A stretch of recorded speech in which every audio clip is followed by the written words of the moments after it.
school shooting still haunts me. I'm a very closed-off person and just hate bothering people with my feelings. Especially when it comes to what happened in 2000 in Florida when I was in middle school, but I wanted to get this off my chest. It was the last week of school and I remember feeling so excited to be done with classes and carefree knowing that for the next 2.5 months, I'd be straight chillin'. My classmates and I were laughing, taking pictures with disposable cameras and signing yearbooks, HAGS, literally not a care in the world. Making plans for next year, how we were all going to try and request the same classes on red or black days, and we all wanted to be in one specific teacher's class. He was that teacher that connected with all the students and was just cool as hell. He was firm but understanding. My cousin that attended the same school was a grade level above me and she always raved about how he made learning fun, and as a kid who didn't like school, that's what I wanted. So, it's toward the end of the day and I was in my last period class, PE. Since it was the last week of school, our coaches just let us have free play whether we wanted to just hang out or play sports in the gymnasium. The girls' bathroom was closed due to too many tampons being flushed down, so I ended up using the bathroom outside near the courtyard. As I was heading there, I noticed a kid that was in an older grade speed walking down the hall toward the other end of the school. No backpack on since it was the last week or anything, just an angry look on his face, and he looked like he was on a mission with one hand in his pocket and the other holding up his saggy jeans. Didn't think anything of it. The bell was going to ring soon for us to be released, so I just assumed he was late for class and wanted to get there quick. I walked in the bathroom, did my thing, and I could hear one loud pop, then a few seconds passed and a few more pops.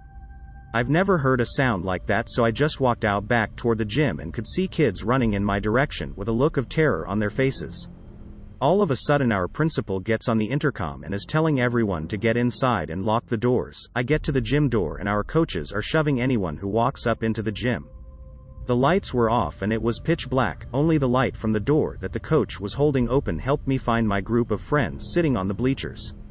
Everyone looked confused and we were hearing bits of information from the people I saw running my way. They said someone was shooting and I freaked the fuck out.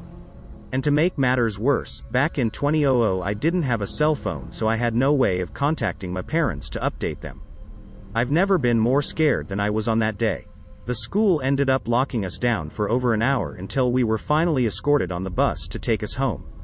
It was a madhouse outside, parents trying to get in and find their kids who were walking home now running home.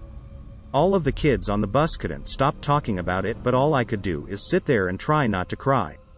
I saw him. He walked right past me. That angry look that I saw on his face was for a reason. He was literally on a mission.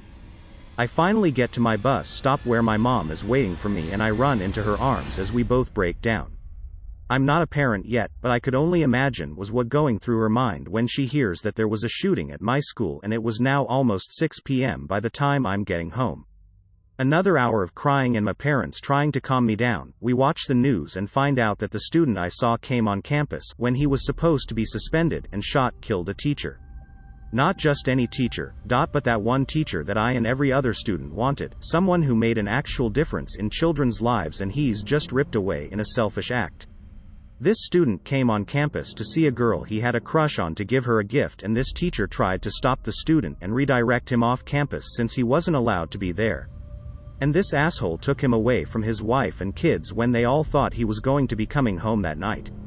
Till this day, it breaks my heart as I sit here crying. It still hits me so many years later because I never got over it and never got the help I needed to get over it. Therapy in the Spanish culture back in 2000 was not a thing. My parents thought it was meant for people who were mentally ill. I think they just assumed it would just magically go away as I got older, even though I ended up having to return to the same school the following school year. I don't put blame on my parents, that's just how they were brought up, but it still haunts me till this day. Every time the newspapers come out with an article about the anniversary, I get chills and crawl back into that dark hole I was in back then. I've never really talked about it with friends, just a few, but I hate bothering people with my sadness or memories of that day, so I always hold it in. A coworker of mine randomly brought it up since I work right down the street from my middle school, and all those feelings came back. The one good thing that I took from it is that I became an educator myself. It took me many years of struggling through life and school to graduate, but I finished and now I'm an elementary school teacher. My passion comes from wanting to make learning fun and be that teacher that students look up to. My inspiration comes from that teacher, who affected so many lives in a positive way while he was still on this earth, Mr. Grunow. I'm sorry this happened and your life was affected. Thanks for sharing your story. I also want to mention that sharing your feelings and experiences is not bothersome to other people.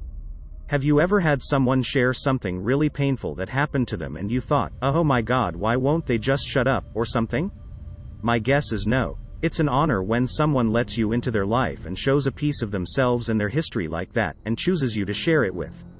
So please just know that the people who matter will want to know your pain just as much as your positive stuff. It's all part of what makes you the person you are, so if they're choosing to have you in their lives, I'm certain they'll be happy you chose to open up to them and share your experiences and feelings with them.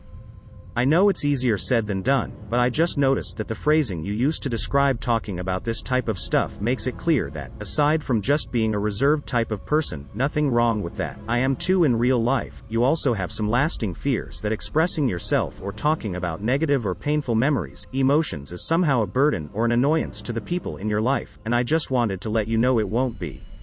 Not for the right people anyway. I am devastated to read this sad face. I'm really sorry that this is a reality in the US. I cannot imagine the horror you have to live with since that day.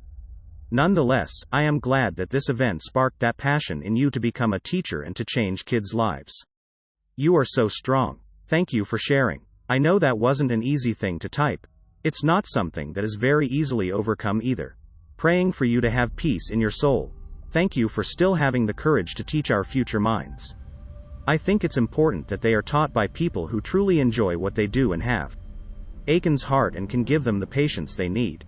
It's not an easy job as it is, but for you to put what you've been through aside to carry on Mr. Gunrow's legacy speaks volumes about your character. You are a ray of sunshine and I commend you. Thank you from the bottom of my heart for doing what you're doing. I lived in the aftermath of having the VT shooter and 2 of his victims come from my high school.